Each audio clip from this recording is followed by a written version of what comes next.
എനിക്ക് ഷെഫിനോട് സംസാരിക്കാൻ കിട്ടിയത് വലിയൊരു അനുഗ്രഹമാണ്, ഒരു അവസരമായിട്ട് ഞാൻ കരുതുന്നു. അപ്പോൾ ഷെഫിനെ ഇൻട്രൊഡ്യൂസ് ചെയ്യുന്നതിന് മുമ്പ് ഞാൻ ചെറിയൊരു സ്റ്റോറി പറഞ്ഞോട്ടെ. സ്റ്റോറി അല്ല, റിയാലിറ്റിയാണ്. 1498, ഇഫ് ഐ റിക്കളക്റ്റഡ് കറക്റ്റ്ലി, നമ്മുടെ വാസ്കോഡഗാമ കാപ്പാട് ബീച്ചിൽ ടച്ച് ചെയ്തു. ആക്ച്വലി വാസ്കോഡഗാമ കാപ്പാട് ബീച്ചിൽ വന്നത് സ്പൈസസ് തേടിയാണ് എന്നാണ് പഠിച്ചിരിക്കുന്നത്. ശരി, വന്നു. പക്ഷെ അവർ അവിടുന്ന് സ്പൈസസ് മേടിച്ചിട്ട് ട്രേഡ് ചെയ്ത് നമ്മുടെ ഇന്ത്യൻ ഓഷ്യനൊക്കെ തരണം ചെയ്ത് നേരെ മക്കാവോ, ചൈനീസ് ആ റീജിയനിലൊക്കെ പോയി ട്രേഡ് ചെയ്തിട്ടുണ്ട്. അതൊരു ലൈൻ ഓഫ് സ്റ്റോറി. സെക്കൻഡ്, അവർ ആ കാപ്പാട് വന്ന സമയത്ത് പോർച്ചുഗീസ് ആർക്കിടെക്ചറൊക്കെ യൂസ് ചെയ്തിട്ട് അവിടെ ചർച്ചസും പള്ളികളൊക്കെ പണിതു. അതിനവർ പോയ സമയത്ത് ആ പള്ളികളുടെ താക്കോൽ അവിടെ ഒരു ഫാമിലി ഏൽപ്പിച്ചിട്ടാണ് പോയത്. അപ്പോൾ they are the keepers of that key, custodian of this key. അപ്പോൾ ആ ഫാമിലിക്ക് പിന്നീട് ഒരു പേര് വന്നു, താക്കോൽക്കാരൻ എന്നൊരു കുടുംബം പേര്. അപ്പോൾ വാസ്കോഡഗാമയും പോയി, താക്കോൽക്കാരൻ ഫാമിലി എല്ലാം ഫ്ലറിഷ്ഡായി. വർഷങ്ങൾക്ക് ശേഷം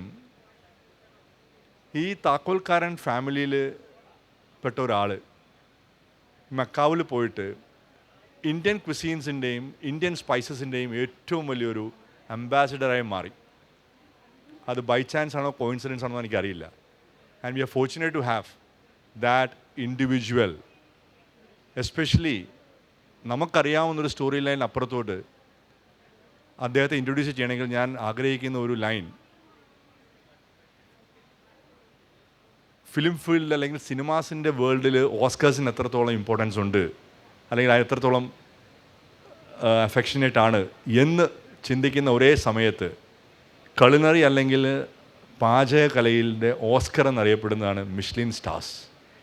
അങ്ങനെ കോൺസിക്യൂട്ടീവായിട്ട് നമ്മുടെ നാട്ടിൽ നിന്നും ഒരു മലയാളി ഷെഫ് സ്വന്തം പ്രയത്നത്താൽ ഹോങ്കോങ്, മക്കാവ് പോലുള്ള കോമ്പറ്റീഷനുള്ള ഒരു സ്ഥലത്ത് പോയിട്ട് 6 to 7 times അല്ലെങ്കിൽ 8 times കോൺസിക്യൂട്ടീവായിട്ട് മിഷ്ലിൻ സ്റ്റാർ റേറ്റ് ചെയ്ത് നമ്മുടെ മുന്നിൽ ഇന്ന് നമുക്ക് അദ്ദേഹത്തെ കിട്ടുക എന്ന് പറയുന്നത് ഒരു മഹാഭാഗ്യമായി.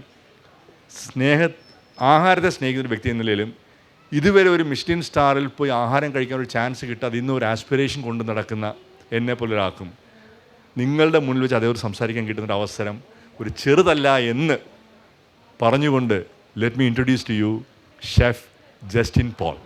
Thank you chef. ഞാൻ ഓൺ ബിഹാഫ് ഓഫ് ദം ആണ്. ഓക്കെ, എൻ്റെ ഒരു ഇൻട്രസ്റ്റ് കൊണ്ടും ഒക്കെ ചോദിക്കുകയാണ്. ഷെഫെ, ഇത് ഒരു മലയാളിക്ക് എത്താൻ പറ്റുന്നതിൻ്റെ ഒരു പാഷൻ അല്ലെങ്കിൽ ഹാർഡ് വർക്ക് ഒന്നുമില്ല. പക്ഷേ എങ്ങനെയാണ് ഷെഫ് ഒരു 7 കോൺസിക്യൂട്ടീവ് മിഷ്ലിൻ സ്റ്റാർ സസ്റ്റെയിൻ ചെയ്ത് റീറ്റെയിൻ ചെയ്യാൻ പറ്റുന്ന ഒരു ലെവലിലൊരു ഷെഫ് എത്തിയത്? Actually, when I started first in Macau, ആ റെസ്റ്റോറൻറ്റ് പേരാണ് ഗോൾഡൻ പീക്കോക്ക് എന്നാണ് ആ റെസ്റ്റോറൻറ്റ് പേരുണ്ടായിരുന്നത്. ആ റെസ്റ്റോറൻറ്റ് സ്റ്റാർട്ട് ചെയ്യുമ്പോൾ നമ്മൾ ഒരിക്കലും പ്രതീക്ഷിച്ചിട്ടില്ല നമുക്കൊരു മിഷ്ലിൻ സ്റ്റാർ കിട്ടുന്നുള്ളത്. പക്ഷേ ഞാൻ ആ ഒരു സ്റ്റാൻഡർഡൈസ് ചെയ്തത് ഒരു one of the best restaurant in Hong Kong, macaw, China, ആ ഒരു സ്റ്റാൻഡിലാണ് നമ്മൾ സ്റ്റാർട്ട് ചെയ്യുന്നത്. അപ്പോൾ അതുപോലെ നമ്മൾ അതേമാതിരത്തെ ഒരു ടീം ബിൽഡ് ചെയ്തു. എൻ്റെ ഒപ്പം ഒരു 19 ഷെഫ്സ് ഉണ്ടായിരുന്നു. അതിൽ 9 റീജിയണൽ ഷെഫ്സ് ഉണ്ടായിരുന്നു, all over India, like Kashmir, Rajasthan, എല്ലാം റീജിയനിൽ നിന്ന് ഒരു 9 റീജിയനിൽ നിന്നുള്ള ഷെഫ്മാരുണ്ടായിരുന്നു. എന്നിട്ടാണ് നമ്മളൊരു മെനു ക്രിയേറ്റ് ചെയ്തത്. ആ മെനുവിൽ എല്ലാം റീജിയനിലും ഓൾമോസ്റ്റ് 10-12 റീജിയണൽ ഫുഡ് ഉണ്ടായിരുന്നു ആ മെനുവിൽ. അപ്പോൾ അത് സ്റ്റാർട്ട് ചെയ്യുമ്പോൾ നമുക്കറിയാം, ഒരു ഇന്ത്യൻ ഗസ്റ്റ് നമ്മുടെ റെസ്റ്റോറൻറ്റിൽ വരികയാണെങ്കിൽ അവരുടേതായ റീജിയണിലെ ഫുഡ് അവിടെ ഉറപ്പായിട്ടും കിട്ടും. അപ്പോൾ ഞാൻ കണ്ടിരിക്കുന്ന ബാക്കിയുള്ള ഒരുവിധ എല്ലാ റെസ്റ്റോറൻറ്റുകളിലും ഇപ്പം ഞാനാണ് അവിടുത്തെ ഒരു ഹെഡ് ഷെഫ് അല്ലെങ്കിൽ ഞാനൊരു എക്സിക്യൂട്ടീവ് ഷെഫാണെങ്കിൽ അവിടെയുള്ള ബാക്കി എല്ലാ ഷെഫ്മാരും കേരളയിൽ നിന്നുള്ളവരായിരിക്കും. എന്ന് വെച്ചാൽ ഞാൻ കേരളത്തിൽ നിന്നാണ്, അതേമാതിരി കേരളത്തിൽ നിന്നുള്ള ഷെഫ്മാരായിരിക്കും. പക്ഷെ നമ്മൾ ആ ഒരു ഇത് സ്റ്റാൻഡ് മാറ്റിയിട്ട് നമുക്ക് ഓരോ ഷെഫ്മാരും, ഇപ്പോൾ കൽക്കട്ടയിൽ നിന്നുള്ളൊരു ഷെഫ് ഉണ്ടെങ്കിൽ, ഡെസേർട്ട് ഷെഫ് ഉണ്ടെങ്കിൽ ആ കൽക്കട്ട ബേസ് ചെയ്തിട്ടുള്ള ഡെസേർട്ട്സ് മാത്രം ആളുണ്ടാക്കിയാൽ മതി. രാജസ്ഥാൻ എന്നുള്ളൊരു ഷെഫ് ഉണ്ടെങ്കിൽ ആൾ രാജസ്ഥാൻ ഡെസേർട്ട്സ്, അത് കൂടാണ്ട് അവരുടെ vegetarian dishes like Jain food ഉണ്ടെങ്കിൽ അത് അവർ ചെയ്യും. അങ്ങനെ പർട്ടിക്കുലറായിട്ട് ഓരോ ഡിഷസിനും അതിൻ്റേതായ സ്റ്റോറിയും അതിൻ്റേതായ ഡീറ്റെയിൽസും ഫുഡിലുണ്ടാവും. അത് നമ്മൾ സ്റ്റാർട്ടിങ് തൊട്ടിട്ട് ഉണ്ടായിരുന്നു. അത് ഞാൻ കാലത്ത് ഒരു 6:30 7 വർക്ക് സ്റ്റാർട്ട് ചെയ്തിട്ട് ഞാൻ ഓൾമോസ്റ്റ് ഒരു 1 1:30ക്കാണ് എൻ്റെ വർക്ക് ഫിനിഷ് ആവണം. അത് കണ്ടിന്യൂസ് 1.5 ഇയർ ഞാൻ അങ്ങനെയായിരുന്നു. പിന്നീടാണ് കുറച്ച് ഒരു 14 to 15 years every day work ചെയ്യും, 14 to 15 ഡേയ്സ്. അപ്പോൾ അത് ഒരു വലിയൊരു ചലഞ്ചാണ്. എന്ന് വെച്ച് കഴിഞ്ഞാൽ നമ്മളൊരു റെസ്റ്റോറൻറ്റ് തുടങ്ങുമ്പോൾ സ്റ്റാർട്ടിങ്ങിൽ നമ്മൾ അത്രയും കോൺസെൻട്രേറ്റ് ചെയ്ത് ചെയ്തിട്ടുണ്ടെങ്കിൽ അതിനൊരു നല്ലൊരു റിസൾട്ട് കിട്ടും. പക്ഷേ ഞാൻ അപ്പോഴും ഒരിക്കലും പ്രതീക്ഷിച്ചില്ല നമുക്കൊരു മിഷലിൻ സ്റ്റാർ വിത്തിൻ 8 monthsനുള്ളിൽ നമ്മുടെ റെസ്റ്റോറൻറ്റ് കിട്ടുന്നത് നമുക്കൊരു പ്രതീക്ഷ ഉണ്ടായിരുന്നില്ല. എൻ്റെ ഹോട്ടലിലെ സീനിയർ വൈസ് പ്രസിഡൻറ്റ്, ഹോട്ടലിലെ പ്രസിഡൻറ്റ്, അങ്ങനെ ഒരാൾക്കും പ്രതീക്ഷ ഉണ്ടായിരുന്നില്ല ഇങ്ങനെ ഒരു Michelin star restaurant Indian restaurant കിട്ടുന്നുള്ളത്. എന്ന് വെച്ച് കഴിഞ്ഞാൽ ഓൾറെഡി 58 റെസ്റ്റോറൻറ്റ്സ് എൻ്റെ ഹോട്ടലിലുണ്ട് അന്ന്. അതിൽ ഇറ്റാലിയൻ റെസ്റ്റോറൻറ്റ്സ്, ജാപ്പനീസ്, കാൻറ്റണീസ് റെസ്റ്റോറൻറ്റ്, അങ്ങനെ എല്ലാ റെസ്റ്റോറൻറ്റ്സിൽ ആകെ ഒരു ഇന്ത്യൻ റെസ്റ്റോറൻറ്റാണ് അന്ന് മിഷലിൻ സ്റ്റാർ കിട്ടിയത്. ഇപ്പോഴും വേറൊരു റെസ്റ്റോറൻറ്റ് കിട്ടിയിട്ടില്ല അവിടെ ഹോട്ടലിൽ. അപ്പോൾ അങ്ങനെ നമ്മൾ അത്രയും പർട്ടിക്കുലറായിട്ട് നമ്മൾ ഓരോ ഡിഷിനും നമ്മൾ അതിൻ്റേതായ ടേസ്റ്റ് ഒതൻറ്റിസിറ്റി വരുത്തി. പിന്നെ ചൈനീസിനും കൂടിയും അത് ഇഷ്ടപ്പെടണം ഈ ഫ്ലേവർ. വെച്ചാൽ 90% ഗസ്റ്റ് ചൈനീസ് ഗസ്റ്റാണ്. അപ്പോൾ നമ്മൾ എല്ലാം ഫുഡിൽ നമ്മൾ ഇടുന്ന എല്ലാം ഒതൻറ്റിക് ഇൻഗ്രീഡിയൻസ് ആഡ് ചെയ്യുന്നുണ്ടെങ്കിലും അതിലൊരു ലിമിറ്റേഷൻസ് കൊണ്ടുവരും. നമ്മളിപ്പോൾ എക്സാമ്പിൾ പറയുകയാണെങ്കിൽ ഒരു കുടംപുളി ഇടുകയാണെങ്കിൽ നമ്മൾ ഇവിടെ 3 പീസ് ഇടുന്നുണ്ടെങ്കിൽ അവിടെ 1 പീസ് അല്ലെങ്കിൽ 1.5 പീസ് ഇടുള്ളൂ. എന്നിട്ട് നമ്മളത് എടുത്ത് മാറ്റും. അവർക്കത് കടിക്കാനായിട്ട് കിട്ടാവുന്നൊരു ചാൻസ് കൊടുക്കില്ല. അതേമാതിരി ഓൾ സ്പൈസസ് ആയാലും നമ്മൾ ബിരിയാണി ഉണ്ടാക്കുകയാണെങ്കിൽ നമ്മൾ ഫുള്ള് ഓൾ സ്പൈസസ് ആദ്യം ഇട്ടിട്ട് അതിനൊരു സ്റ്റോക്ക് ഉണ്ടാക്കും. എന്നിട്ട് ആ സ്പൈസസ് എല്ലാവരും നമ്മളെടുത്ത് സ്ട്രെയിൻ ചെയ്ത് മാറ്റും. എന്നിട്ട് ആ വെള്ളത്തിലാണ്, ആ സ്റ്റോക്കിലാണ് നമ്മൾ ബിരിയാണി ദം ചെയ്യുന്നത്. അതിപ്പോൾ ഹൈദരാബാദി ബിരിയാണിയാണ് ചെയ്യുന്നുണ്ടെങ്കിൽ അതിൻ്റേതായ സ്പൈസസ് മാത്രമേ സ്റ്റോക്കിലുണ്ടാവുള്ളൂ. അതിൻ്റെ ഓടൊപ്പം ചിക്കനാണെങ്കിൽ ഉണ്ടാക്കുന്നുണ്ടെങ്കിൽ ചിക്കൻ്റെ ബോൺ ഉണ്ടാവും അതിൽ. അതേമാതിരി പ്രൗൺ ബിരിയാണി ആണെങ്കിൽ പ്രൗൺ ഷെല്ലിട്ടിട്ട് നമ്മൾ കാസർഗോഡ് കൊഞ്ച് ബിരിയാണി എന്ന് പറഞ്ഞൊരു ബിരിയാണി ഉണ്ട്. അതിൽ നമ്മൾ അതിൻ്റേതായ ഫ്ലേവറിലുള്ള സ്റ്റോക്ക് ഉണ്ടാക്കിയിട്ട് അതിലാണ് നമ്മൾ കൈമ റൈസ് ദം ചെയ്യുക. അങ്ങനെ എല്ലാത്തിനും ഓരോ ഡീറ്റെയിലും ആയിട്ടുള്ള അതിൻ്റെ ഒരു റിസൾട്ടാണ് എനിക്ക് തോന്നുന്നത്. അതിൻ്റെ ഒരു റിസൾട്ടാണ് ഒരു 1 സ്റ്റാർ മിഷലിൻ കിട്ടാനായിട്ടുള്ള ഒരു കാരണം എന്ന് എനിക്ക് തോന്നുന്നു. ഷെഫെ, ഒരു ഗ്രേറ്റ്ലി ഇൻസ്പയറിങ് ഒരു സ്റ്റോറിയാണ് കേട്ടോ. യങ് ജനറേഷൻ ആണെങ്കിലും ഹൗ മച്ച് എന്തായാലും ഒരു ഹാർഡ് വർക്കും കൺസിസ്റ്റൻസിയും ഒരു സാധാരണക്കാരനായ ഒരു ചാലക്കുടിക്കാരനെ നിങ്ങളുടെ എവിടെ എത്തിക്കാം എന്നുള്ളതിനൊരു വലിയൊരു ഇൻസ്പിറേറ്റ് സ്റ്റോറിയാണ്. ഞാൻ ചോദിക്കുന്നത്, ഷെഫ് ഇപ്പോൾ വാസ്കോഡ ഗാമ നമ്മുടെ സ്പൈസസുമായിട്ട് മെക്കാവിൽ വന്നിട്ടുണ്ട്. ഷെഫിൻ്റെ കുടുംബത്തിന് അന്ന് താക്കോൽ ഏൽപ്പിച്ചു. ഷെഫിൻ്റെ പേരിൽ ജസ്റ്റിൻ പോൾ താക്കോൽക്കാരൻ എന്നാണ്. ഈ ഷെഫ് ഞാൻ അറിഞ്ഞത് വെച്ചിട്ട് ഷെഫിൻ്റെ റെസ്റ്റോറൻറ്റിൽ ഉപയോഗിക്കുന്ന എൻറ്റയർ ഇന്ത്യൻ കുസിൻസ്, അതിൻ്റെ ഡിഷസ് ആണെങ്കിലും അതിൻ്റെ റെസിപ്പീസിലാണെങ്കിലും എല്ലാം നമ്മുടെ നാട്ടിൽ നിന്ന് വരുന്ന സ്പൈസസ് ആണ് മാൻഡേറ്ററി എന്ന് ഞാൻ കേട്ടിട്ടുണ്ട്. ശരിയാണോ? യെസ്. ഞാൻ വാങ്ങിക്കുന്ന ഓരോ സ്പൈസസും ഓരോ ഇപ്പം എക്സാമ്പിൾ പറയുകയാണെങ്കിൽ ഇടുക്കി കാർഡമം, വയനാടൻ പെപ്പർ, പിന്നെ കൈമ റൈസ്. ഏതാണ് നമുക്ക് കേരളത്തിലെ ഏറ്റവും ബെസ്റ്റ് കൈമ റൈസ് കിട്ടുന്നത്? അത് നമ്മുടെ പേരങ്ങളിലെ സുമേഷ് ഏട്ടൻ പറഞ്ഞു തന്നിട്ട് ആ കോഴിക്കോട് നിന്നുള്ള ആ ഷോപ്പിൽ നിന്നാണ് നമ്മൾ ആ റൈസ് കൊണ്ടുവന്നത്. അതേമാതിരി ഇപ്പോൾ നട്മഗ്, മെയ്സ്, അത് അങ്കമാലി സൈഡിൽ നിന്നുള്ള ഒരു സ്പേസിൽ നിന്നാണ്. അങ്ങനെ ഓരോ സ്പൈസസും. പിന്നെ എൻ്റെ ഒരു കസിന് ഓൾറെഡി സ്പൈസ് ഹോൾസെയിൽ ഷോപ്പുണ്ട് തൃശ്ശൂർ.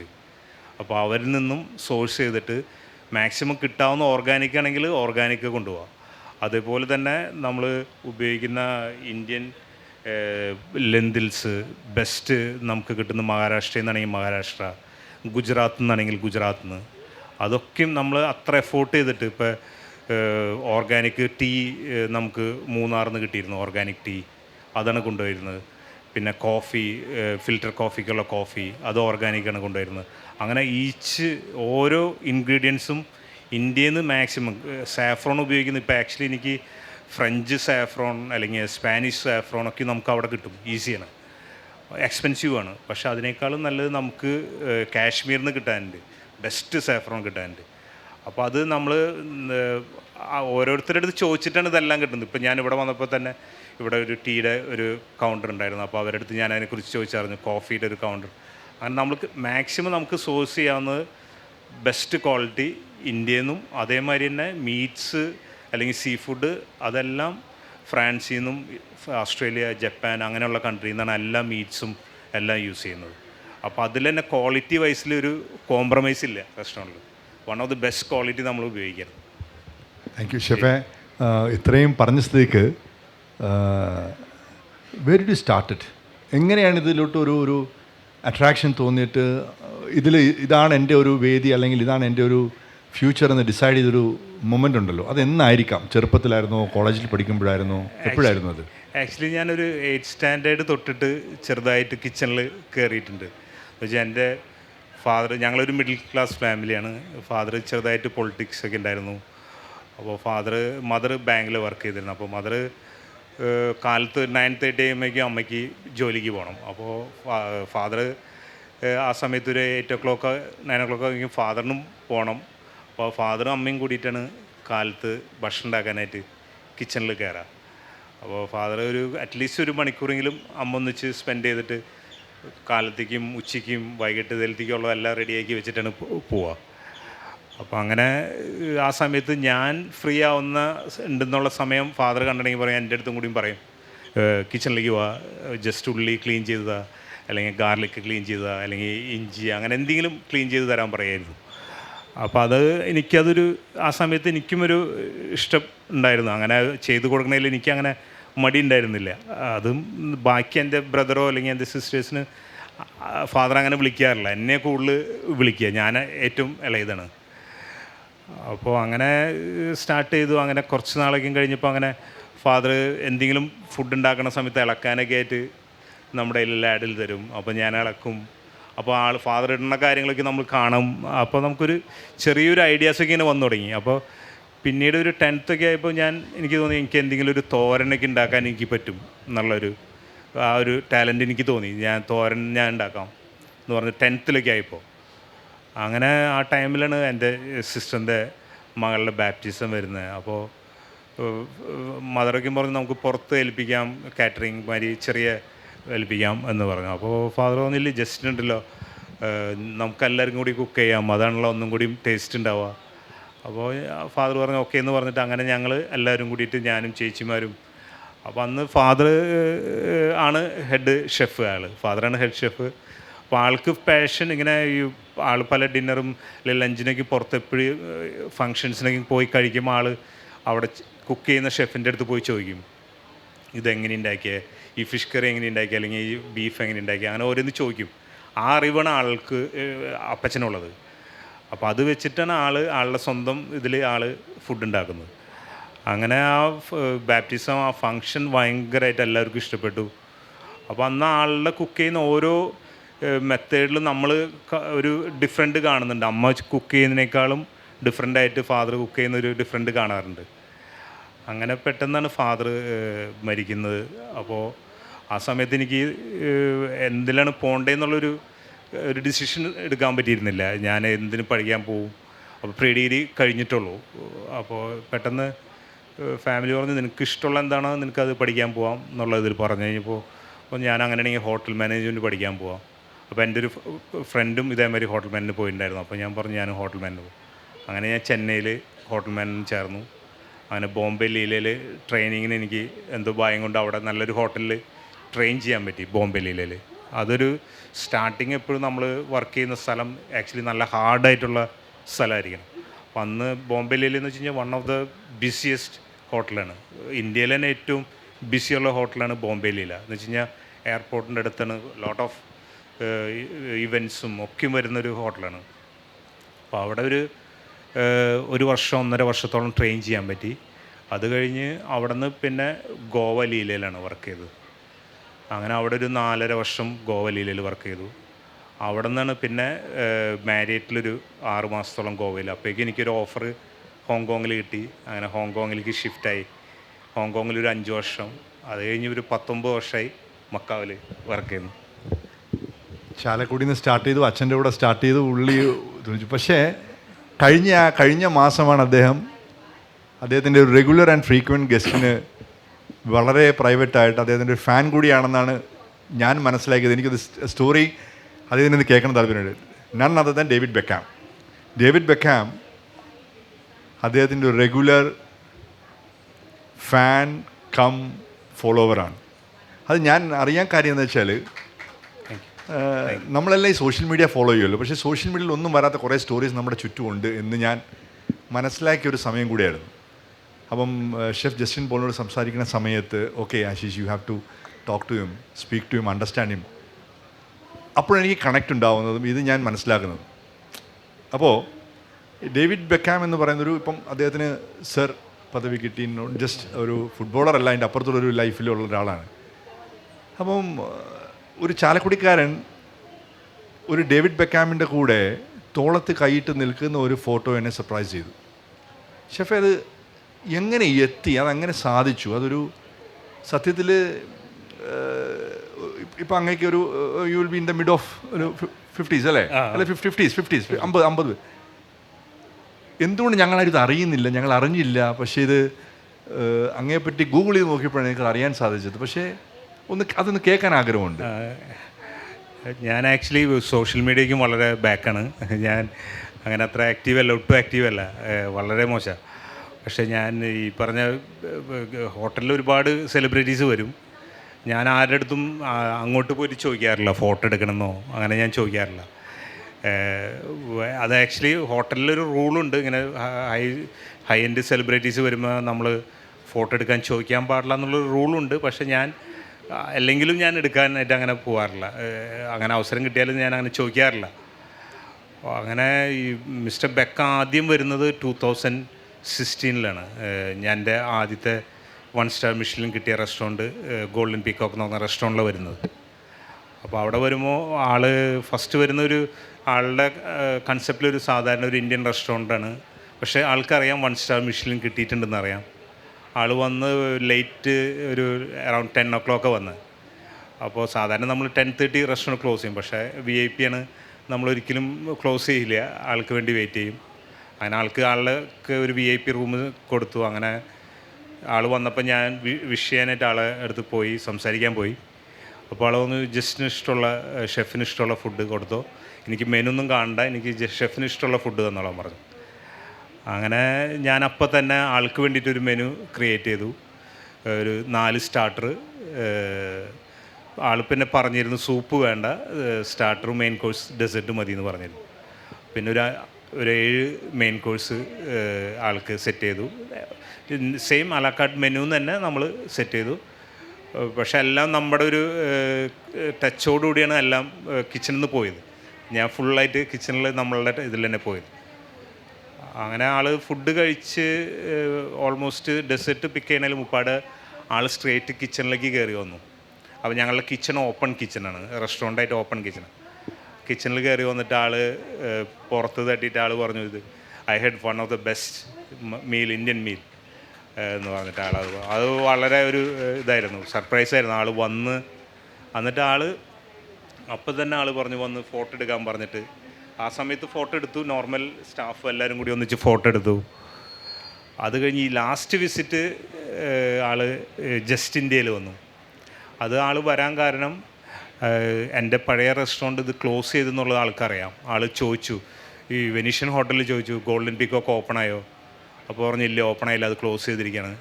അപ്പോൾ അവിടുത്തെ ഷെഫ് എവിടെയാണെന്ന് ചോദിച്ചു. അപ്പോൾ അവിടുത്തെ മാർക്കറ്റിംഗ് ടീം അവർ പറഞ്ഞു, ഷെഫ് ഒരു ചെറിയ റെസ്റ്റോറൻറ്റ് മക്കാവിൽ തുടങ്ങിയിട്ടുണ്ട്, പേര് ജസ്റ്റ് ഇന്ത്യ എന്നാണ്. അപ്പോൾ ആൾ ചോദിച്ചു ബുക്ക് ചെയ്യാൻ പറ്റുമോ എന്ന് ചോദിച്ചു. അങ്ങനെ വെനീഷ്യനിൽ മാർക്കറ്റിംഗ് ടീമാണ് എന്നെ വിളിക്കുന്നത്.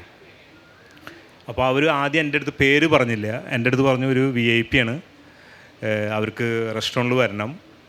അപ്പോൾ എനിക്കറിയായിരുന്നു actually mister Beckham already in Macau എന്നുള്ളത് എനിക്കറിയായിരുന്നു. അപ്പോൾ ഞാൻ എല്ലാം വിസിറ്റ് ആൾ മക്കാവിൽ എന്നാ വരുന്നതെന്നുള്ളത് ഞാനിങ്ങനെ വെയിറ്റ് ചെയ്തിരിക്കും. എനിക്കറിയാം ആൾ എങ്ങനെയും വരാൻ ചാൻസ് ഉണ്ട് നമ്മുടെ റെസ്റ്റോറൻറ്റിൽ. എന്ന് വെച്ചാൽ ആൾ റെഗുലറായിട്ട് ഗോൾഡൻ പീക്കോക്കിൽ വന്നിരുന്നതാണ്. അപ്പോൾ ആ ഒരു പ്രതീക്ഷ എൻ്റെ മനസ്സിലുണ്ടായിരുന്നു. അപ്പോൾ അത് വെച്ചിട്ട് ഞാൻ ഇവർ വിളിച്ചപ്പോൾ ഞാൻ അവരുടെ അടുത്ത് അങ്ങോട്ട് ചോദിച്ചു, മിസ്റ്റർ ബെക്കാണോ എന്ന് ചോദിച്ചു. അപ്പോൾ പറഞ്ഞു എങ്ങനെ അറിയാമെന്ന് ചോദിച്ചു. അപ്പോൾ ഞാൻ പറഞ്ഞു എനിക്കറിയാമെന്ന് പറഞ്ഞു.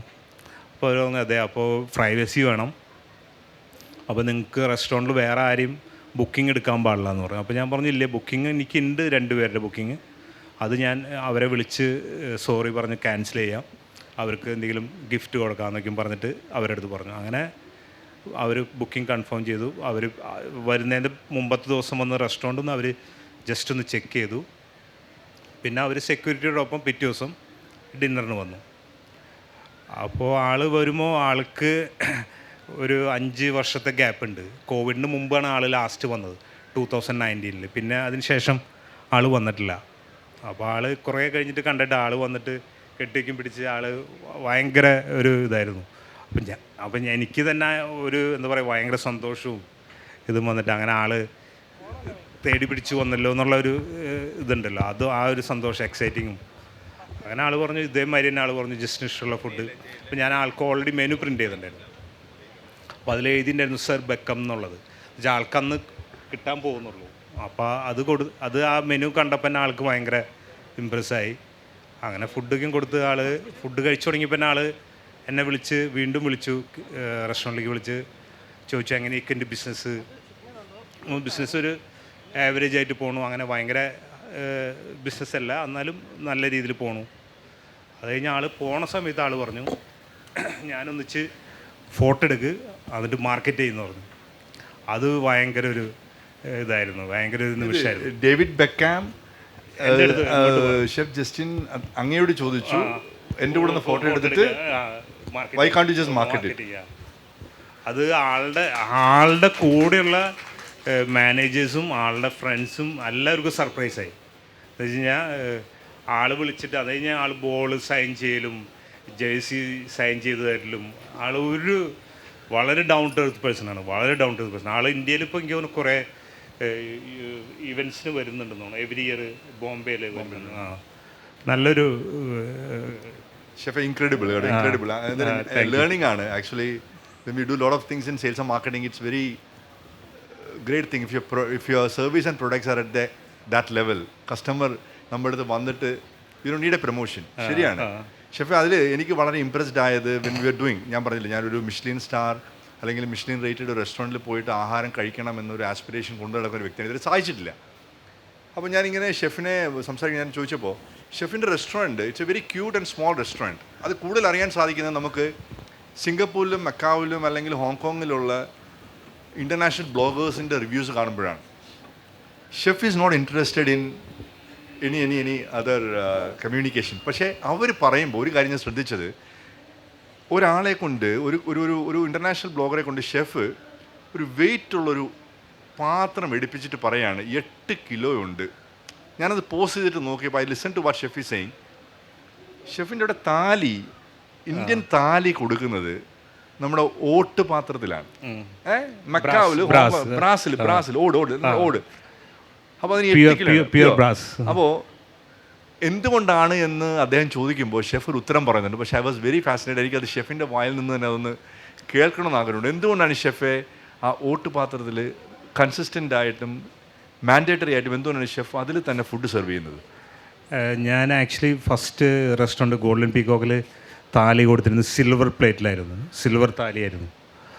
അത് ആക്ച്വലി ഒരു 500 സെറ്റ് ഞാനൊരു ഇന്ത്യൻ വെഡ്ഡിങ്ങിന് വേണ്ടി വാങ്ങിച്ച താലി സെറ്റ് ഫുള്ള് അവിടെ റെഡി ഉണ്ടായിരുന്നു. അപ്പോൾ ഞാൻ ആ താലിയിലാണ് ഞാൻ ഗോൾഡൻ പീകോക്കിൽ താലി കൊടുത്തിരുന്നത്. അത് 1 ഇയർ ചെയ്യാൻ പറ്റുള്ളൂ. എന്ന് വെച്ച് കഴിഞ്ഞാൽ റഷ് വരുമ്പോൾ നമുക്ക് താലി സെർവ് ചെയ്യാൻ ബുദ്ധിമുട്ടാണ്, ഭയങ്കര ഡിഫിക്കൽട്ടാണ്. അത് മിക്സപ്പായി പോകും. എന്ന് വെച്ചാൽ വെജിറ്റേറിയൻ താലി, നോൺ വെജ് താലി, അങ്ങനെ 2 താലി ഉണ്ടായിരുന്നുള്ളൂ. അതും മിക്സപ്പായി പോകും. ചിലർക്ക് വെജ് കൊടുക്കേണ്ടടുത്ത് നോൺ വെജ് കൊടുത്തു പോകും. അങ്ങനെ ഒരു ഇഷ്യൂ ഉണ്ടായിരുന്നു. അപ്പോൾ 1 ഇയർ ഇത് ഇപ്പോൾ ക്ലോസ് ചെയ്തു. അപ്പോൾ ഇത് ചെറിയ റെസ്റ്റോറൻ്റാണ്, 24 സിറ്റിംഗ് ഉള്ളൂ. അപ്പോൾ ഞാൻ എൻ്റെ കൺസെപ്റ്റിൽ തുടങ്ങുന്നതിന് മുമ്പാട് എനിക്ക് ഉണ്ടായിരുന്നു എങ്ങനെയും ലഞ്ച് താലി മാത്രം, വേറൊരു അലാക്കാട്ടോ അല്ലെങ്കിൽ സെറ്റ്മെനോ ഒന്നുമില്ല, താലി മാത്രം, ഒരു 25 താലി ഇനഫ് എന്നുള്ള രീതിയിൽ. അപ്പോൾ അത് ചൂസ് ചെയ്തപ്പോൾ ഞാൻ ഇവിടുന്ന് കേരളത്തിൽ നിന്ന് തന്നെ ഒരു ഫാക്ടറി, ബ്രാസിൻ്റെ ഫാക്ടറി ഉണ്ട്, കട്ട്ലറീസ് ചെയ്യുന്ന ഫാക്ടറി ഉണ്ട് ഇരിഞ്ഞാലക്കുട. അവിടെ ഞാനിത് ചെക്ക് ചെയ്തപ്പോൾ അവർ പറഞ്ഞു സോളിഡ് ബ്രാസ് ചെയ്യുന്നുണ്ടെങ്കിൽ അതല്പം ഹെവി ആയിരിക്കും. എന്ന് വെച്ച് കഴിഞ്ഞാൽ അറൗണ്ട് 7 to 8 kg വരും ഒരു താലിയുടെ സെറ്റ് വിത്തൗട്ട് ഫുഡ്. അപ്പോൾ അത് നിങ്ങൾക്കത് ഇതാവാൻ സക്സസ് ആവാൻ ബുദ്ധിമുട്ടാണെന്ന് പറഞ്ഞു. അപ്പോൾ ഞാൻ പറഞ്ഞു അത് കുഴപ്പമില്ല, എൻ്റെ റെസ്റ്റോറൻറ്റ് വളരെ ചെറുതാണ്, കിച്ചൺ മുകളിലാണ്, ലിഫ്റ്റിലാണ് ഫുഡ് താഴേക്ക് വരുന്നത്. അപ്പോൾ അത് പ്രശ്നമില്ല, സ്റ്റാഫിന് അങ്ങനെ കൊണ്ടുപോയി അങ്ങനെ അത്ര സ്പേസ് ഇല്ല, അപ്പോൾ കുഴപ്പമില്ല എന്ന് പറഞ്ഞു. അപ്പോൾ അവർ വന്ന് ഒരെണ്ണം സാമ്പിൾ ചെയ്യാമെന്ന് പറഞ്ഞു. അപ്പോൾ ഞാൻ പറഞ്ഞു വേണ്ട, സാമ്പിൾ വേണ്ട, എനിക്ക് 25 താലി സെറ്റ് നിങ്ങൾ റെഡിയാക്കിയോ, അവിടുന്ന് എയർകാർക്ക് അയച്ചോളാൻ പറഞ്ഞു, ഇവിടുന്ന് കൊച്ചിയിൽ നിന്ന് അയച്ചോളാൻ പറഞ്ഞു. അങ്ങനെ അത് അയക്കുമ്പോൾ ഞാൻ എൻ്റെ ഐഡിയയിൽ എന്തായിരുന്നു വെച്ച് കഴിഞ്ഞാൽ, ഈ ബ്രാസ് നമുക്ക് ഒരു കെമിക്കൽ വെച്ചിട്ട് വാഷ് ചെയ്യേണ്ട കാര്യമില്ല, നമുക്കത് നോർമൽ വാഷിങ്, അതിപ്പോൾ നമുക്ക് ഡിഷ് വാഷിങ് മെഷീനിലിടേണ്ട കാര്യമില്ല, ജസ്റ്റ് വാഷ് ചെയ്യാമെന്നുള്ളൂ. പിന്നെ അത് ഒന്ന് ഹെൽത്തിയാണ്, ബ്രാസസ് ഹെൽത്തി, നമ്മൾ കൊടുക്കുന്ന ഫുഡ് എന്ത് ആയാലും ബ്രാസ് അത് ഹെൽത്തിയാണ്. പിന്നൊരു റീസൺ, ഇത് നമ്മൾ വാഷ് ചെയ്തുകൊണ്ടിരിക്കുമ്പോൾ നമ്മളൊരു 10 വർഷം കഴിഞ്ഞിട്ട് ഇത് ഉപയോഗിച്ചാലും ഇതിനൊരു ബ്യൂട്ടി ഉണ്ടാവും. ആ ബ്യൂട്ടി വേറെ ഇപ്പോൾ സിൽവർ ആയാലും കോപ്പർ ആയാലും ഇത്രയും ബ്യൂട്ടി, ബ്രാസിൻ്റെ അത്രയും ബ്യൂട്ടി കിട്ടില്ല, ഒരു റസ്ട്രിക്ട് ടൈപ്പിലുള്ള ഒരു ബ്യൂട്ടി കിട്ടും. അപ്പോൾ അതും ഈ 3 സംഭവം വെച്ചിട്ടാണ് ഞാൻ ഈ ബ്രാസ് തന്നെ വേണം, ബ്രാസ് തന്നെ നമുക്ക് ഉപയോഗിക്കേണ്ടു എന്നുള്ള രീതിയിൽ സ്റ്റാർട്ട് ചെയ്തത്. അതിപ്പോഴും നല്ല സക്സസ് ആയിട്ട് താലി ഡെയിലി നമ്മൾ ഓൾമോസ്റ്റ് നല്ല രീതിയിൽ സെറ്റായിട്ട് പോകണം. ഷെഫിൻ്റെ അടുത്ത് പറയായിരുന്നു, ഷെഫ് കഴിഞ്ഞ ഓണത്തിന് മക്കാവിൽ ആക്ച്വലി ഷെഫിൻ്റെ റെസ്റ്റോറൻറ്റിൽ സദ്യ ചെയ്തു വന്നു. അപ്പോൾ ഷെഫിനോട് ചോദിച്ചു, ഷെഫ് എങ്ങനെ ഉണ്ടായിരുന്നു റെസ്പോൺസ്, ആരൊക്കെ വന്ന ഗസ്റ്റ് മുഴുവനും ചൈനീസ് കസ്റ്റമേഴ്സായിരുന്നു. ആൻഡ് അപ്പം അവിടെ പോയൊരു സ്ഥലത്ത് നമ്മുടെ കുസീൻ, അപ്പം ഞാൻ ചോദിച്ചു ഷെഫ് അത് എങ്ങനെ സാധിക്കുന്നു, ഒരു കൾച്ചർ പറിച്ച് നട്ടിട്ട് ഷെഫ് അവിടെ പോയി സക്സസ് ആവണമെങ്കിൽ it's a very difficult thing. മാത്രമല്ല ഷെഫിൻ്റെ ടീം മാത്രമേ ഉള്ളൂ, പിന്നെ ഷെഫിൻ്റെ കൈമുതലായിട്ടുള്ള ഒരു കുക്കിംഗ് പാഷനാണ്. അപ്പോൾ ഷെഫിനോട് പറഞ്ഞു, ഷെഫിൻ്റെ റെസ്റ്റോറൻറ്റിൻ്റെ ഫോട്ടോസ് ഞാൻ നോക്കിയപ്പോൾ എനിക്ക് റിമാർക്കബിളായിട്ട് തോന്നി. ഇന്ത്യൻ ഇമേജസ് ഡെപ്പിക്റ്റ് ചെയ്യുന്ന ഒരു 7-8 പിക്ചേഴ്സ് വെർട്ടിക്കലായിട്ട് വെച്ചിരിക്കുന്നത്. You can actually find it. Chef ഞാൻ ഇതെവിടെ ചെയ്തത്, ഇത് പ്രിൻ്റ് എടുത്ത് വെച്ചതാണോ, അത് എങ്ങനെയാണ് ചെയ്യുന്നത്? അപ്പോൾ ഷെഫിനോട് ഒരു കാര്യം പറഞ്ഞു, ദാറ്റ് റിയലി ടച്ച്ഡ് മീ, അത് നിങ്ങളിവിടെ കേൾക്കണം. ആ പെയിൻറ്റിങ്സ് എൻ്റെ എവിടെ നിന്നാണ് വന്ന ഷെഫ്, പെട്ടെന്ന് പറയണേ, കാര്യം Q&A സെഷൻസിന് ടൈമായി. ഓക്കെ, ആക്ച്വലി പെയിൻറ്റിങ്സ് എനിക്ക് പണ്ടേ ഇഷ്ടമാണ്, ഞാനും കുറേശ്ശേക്ക് പെയിൻറ്റിങ് ഒക്കെ ചെയ്തിരുന്ന പണ്ട്. അപ്പോൾ എൻ്റെ ഒരു ക്ലാസ്മേറ്റ് ഉണ്ടായിരുന്നു, ആളാണെങ്കിൽ വളരെ ബ്രില്യൻ്റാണ് പെയിൻറ്റിങ്സ്. അപ്പോൾ ഞാൻ ഈ റെസ്റ്റോറൻറ്റ് ഇങ്ങനെ ഒരു പ്ലാൻ തുടങ്ങിയപ്പോൾ ഞാൻ ചോദിച്ചു, അവൻ്റെ അടുത്ത് ചോദിച്ചു, നിനക്കൊരു 10-15 ദിവസത്തേക്ക് ഇങ്ങനെ മക്കാവിലേക്ക് വരാൻ പറ്റുമെന്ന് ചോദിച്ചു. അപ്പോൾ അവൻ പറഞ്ഞു കുഴപ്പമില്ല, നീ എപ്പോൾ വിളിച്ചാലും ഞാൻ വരാം. മലയാളി, ആ ഇത് ചാലക്കുടി തന്നെ, ചാലക്കുടി അടുത്ത വീടാളുടെ. അപ്പോൾ ഞങ്ങൾ ഒന്നിച്ച് ഞങ്ങൾ 10th വരെ ഒന്നിച്ച് പഠിച്ചതാണ്. അപ്പോൾ ആളുടെ അടുത്ത് വെച്ചൊരു 15 ദിവസത്തേക്ക് വരാൻ പറ്റുമോ, എനിക്കൊരു 10-12 പെയിൻറ്റിങ്സ് ചെയ്യണം ക്യാൻവാസിൽ. അപ്പോൾ അവൻ പറഞ്ഞു, ഞാൻ ഇതുവരെ ഇന്ത്യയിൽ നിന്ന് പുറത്ത് പോയിട്ടില്ല, ആദ്യമായിട്ടാണ്, ജസ്റ്റ് ഇങ്ങനെ ഒരു ചാൻസ് തന്നതിൽ വളരെ താങ്ക്സ് എന്ന് പറഞ്ഞിട്ട് അപ്പം തന്നെ ടിക്കറ്റെല്ലാം അയച്ചു കൊടുത്തു. ആൾ വന്നു, 15 ദിവസത്തിൽ ആൾ 15 പെയിൻറ്റിങ്സ് ചെയ്തു. അത് ഞാനെല്ലാം പ്രിൻട്രസ്റ്റിൽ നിന്ന് എടുത്തിട്ട് ഞാൻ കൊടുത്ത ഫോട്ടോസാണ്. അതെല്ലാം എന്താ പറയുക, ഏത് VIP ഗസ്റ്റ് വന്നാലും ആദ്യം അവർ പെയിൻറ്റിങ്സിലേക്ക് നോക്കാം. മിസ്റ്റർ ബെക്കം വരെ പറഞ്ഞു വളരെ നൈസ് പെയിൻറ്റിങ്സ് എന്ന് പറഞ്ഞു. അത് കഴിഞ്ഞാൽ വളരെ നാച്ചുറൽ പെയിൻറ്റിങ്സാണ്. ആൾ ഓരോ ദിവസവും ഓരോ പെയിൻറ്റിങ്ങിന് ടൈം എടുത്ത് ചെയ്ത്, കാലത്തൊട്ട് നൈറ്റ് വരെ ഇരുന്ന ആൾ പെയിൻറ്റ് ചെയ്തിരുന്നു.